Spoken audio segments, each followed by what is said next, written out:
അച്ഛാ, അരമണിക്കൂറിനുള്ളിൽ അവരെത്തുമെന്ന്.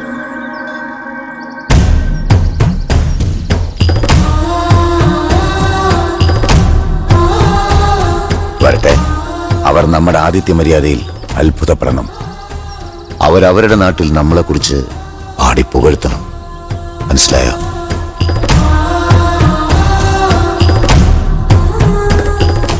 അന്നപൂർണേശ്വരി കാത്തുകൊള്ളണേ.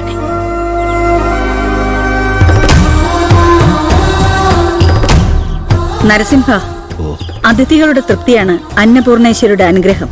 അത് മറക്കണ്ട. ഞാൻ അമ്പലത്തിലേക്ക് ഇറങ്ങാം. പൂജ മുടക്കാൻ പറ്റില്ല. സർ, ഇവിടെ നിന്നാണ് രാവണപുരം തുടങ്ങുന്നത്. ഏകദേശം 5000 ഏക്കർ ഭൂമിയാണ് ഈ Ravanapuram. Beautiful village. No sir, fools village. വിഡ്ഢികളായതുകൊണ്ടല്ലേ സാറിന്റെ കോർപ്പറേറ്റ് കമ്പനിക്ക് 2000 ഏക്കർ സ്ഥലം ഇവര് തീറെഴുതി തരാന്ന് പറഞ്ഞത്. 10 അടി താഴ്ത്തിയാല് ഇവിടെ മുഴുവൻ പാറയാണെന്നാണ് ഈ മണ്ടന്മാരുടെ വിചാരം. പാറയെല്ലാം ഗ്രാനൈറ്റ് ആണെന്ന് നമുക്കല്ലേ അറിയൂ. പിന്നെ ബാക്കി 3000 ഏക്കർ. അത് ഈ കിഴക്കേക്കോട്ടയിൽ നരസിംഹനെ വളച്ച് ഞാൻ പുഷ്പം പോലെ മേടിച്ചു തരും. പോരെ? അയാളാണല്ലോ ഈ മണ്ടന്മാരുടെ മരമണ്ടൻ രാജാവ്. സർ, ഇതത്ര എളുപ്പമുള്ള കാര്യമാണെന്ന് എനിക്ക് തോന്നുന്നില്ല. കാരണം ഈ പറഞ്ഞ നരസിംഹന്റെ പേരിൽ 100-ലേറെ ക്രിമിനൽ കേസുകളുണ്ട്. പോലീസും നിയമം അയാളെ ഭയപ്പെടുന്നു. ഒന്ന് പോവാൻ പറയേ. ഞാനേ ബോംബെ വിറപ്പിച്ചിരുന്ന എത്ര കൊലകൊമ്പന്മാരെ ഡീൽ ചെയ്തിട്ടുള്ള ആളാന്നറിയോ? പിന്നെയാണ് ഈ പട്ടിക്കാട്ടിലെ നരച്ചിമ്മ.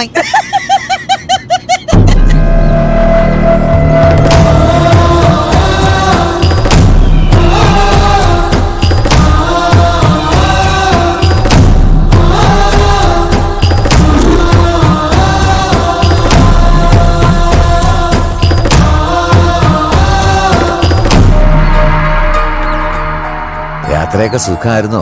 ഓ, സുഖായിരുന്നു. മഹേഷ് ശർമ്മ. ഞാൻ നരസിംഹൻ. ഇതെന്റെ ഭാര്യ രാജലക്ഷ്മി. ഓ, ഇത് മൂത്ത മകൻ സൂര്യസിംഹൻ. അത് രണ്ടാമത്തെ മകൻ ചന്ദ്രസിംഹൻ. ഇളയത് മോള, പൂനെയിൽ പഠിക്കുന്നു. അല്ല, ഈ നാട്ടില് സ്കൂളൊന്നുമില്ലേ? ഈ പാവങ്ങളുടെ പേരിലാണോ 100-ലേറെ ക്രിമിനൽ കേസ് ഉണ്ടെന്ന് പറഞ്ഞത്? മീശയും താടിയൊക്കെ ഉണ്ടെന്നേ ഉള്ളൂ. കണ്ടറിഞ്ഞൂടെ മരമണ്ടന്മാരാണെന്ന്. എന്താ പറഞ്ഞേ? ഒന്നുമില്ല എന്റെ സാറേ, നിങ്ങളൊക്കെ ഭയങ്കര ഗുണ്ടകളാണ്. ഇപ്പൊ ഇറങ്ങിയ ഉടനെ വെട്ടിക്കളയും കുത്തിക്കളയും എന്നൊക്കെ പറഞ്ഞ് ഇയാൾ വെറുതെ പേടിപ്പിച്ചിരുന്നു.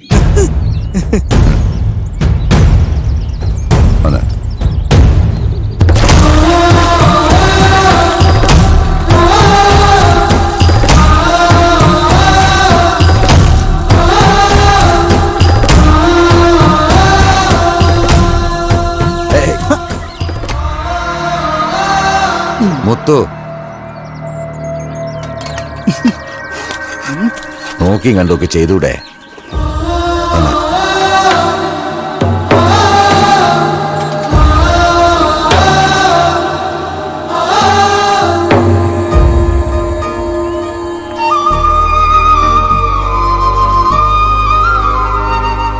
അന്നപൂർണേശ്വരി തൊഴുത് അനുഗ്രഹം വാങ്ങിച്ചോളൂ.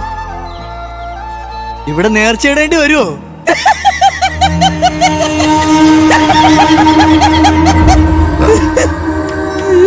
അങ്ങോട്ട്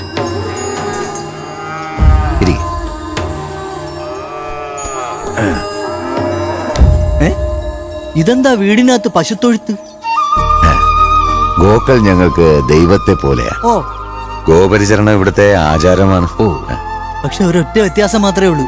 എവര് തുണി കൊടുക്കും, കന്നുകാലികൾ തുണി കൊടുക്കൂല.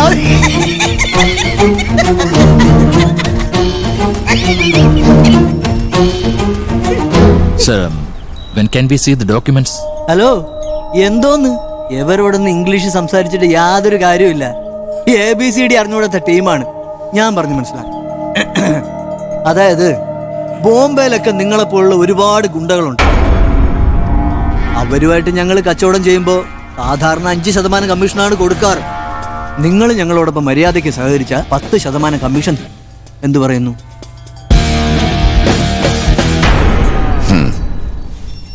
ഇത്രയും ദൂരത്തുനിന്ന് വന്നതല്ലേ, ഭക്ഷണം കഴിച്ചിട്ടാവാം ബിസിനസ്.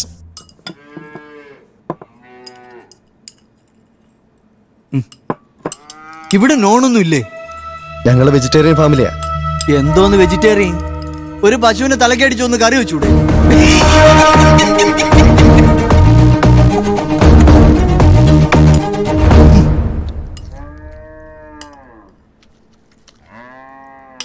ഇതെന്തോന്ന് ചീരച്ചട്നിയാ.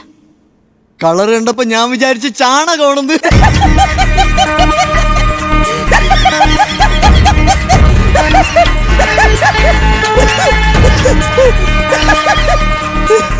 അയ്യോ, ഹലോ, കുറച്ച് വെള്ളം അങ്ങോട്ട് ഒഴിച്ചേ. ആ അതെ അതെ, എടാ ഡീലൊക്കെ കഴിഞ്ഞു. It's simple. ഞാൻ വരുന്നു, കാര്യങ്ങൾ ഓക്കെ ആക്കുന്നു. ഇനി ടൗല് പ്രത്യേകം ആ അതൊന്നും ഒരു കുഴപ്പമില്ലടാ. ആ ആ ഓക്കെ ഓക്കെ. വയസ്സാം കാലത്ത് അങ്ങനെ ഒറ്റയ്ക്കങ്ങ് സൂയിക്കാണ് കള്ളേ.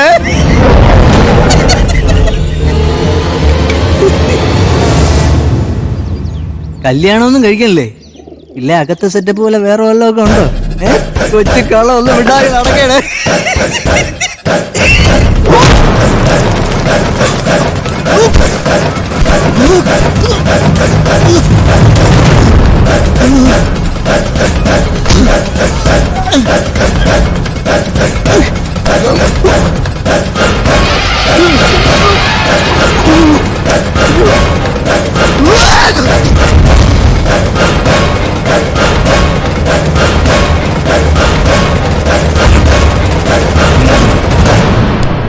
സൽക്കാരത്തിൽ ഞങ്ങൾ അതിഥി ദേവോ ഭവ എന്ന മര്യാദ പാലിക്കുന്നവര്.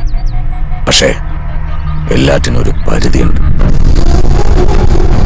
അകത്തിട്ട് കൊല്ലേണ്ടതായിരുന്നു അന്നപൂർണേശ്വരി കുടികൊള്ളുന്ന തറവാടേത്. അവിടെ രക്തം വീണ അന്നപൂർണേശ്വരി രുദ്രകാളിയായി പാവം മാറും. അതുകൊണ്ട്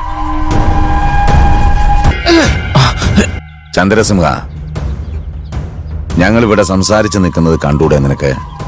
അവനെ തൂക്കിയെടുത്ത് അപ്പുറത്തെ ബലിക്കല്ലി കിടത്തി വെട്ടി നുറുക്ക്.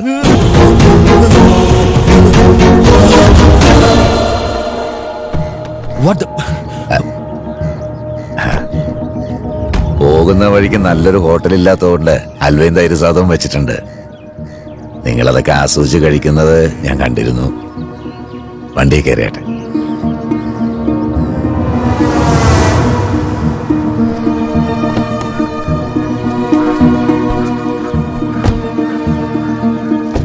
ഈ മണ്ണിൽ 10 അടി കുഴിച്ച ഗ്രാനൈറ്റ് ഉണ്ടെന്നറിയാത്ത മണ്ടന്മാരൊന്നുമല്ല ഞങ്ങൾ. നിങ്ങളെപ്പോലുള്ളവരുടെയൊക്കെ വലിയ വലിയ കമ്പനികൾ ഈ നാട്ടിലേക്ക് വരുമ്പോൾ ഈ ഗ്രാമത്തിലെ പാവങ്ങൾക്ക് തൊഴിൽ കിട്ടുമല്ലോ എന്നോർത്താ ഞാനിതിന് കൂട്ടുനിന്നത്. ചെല്ല്.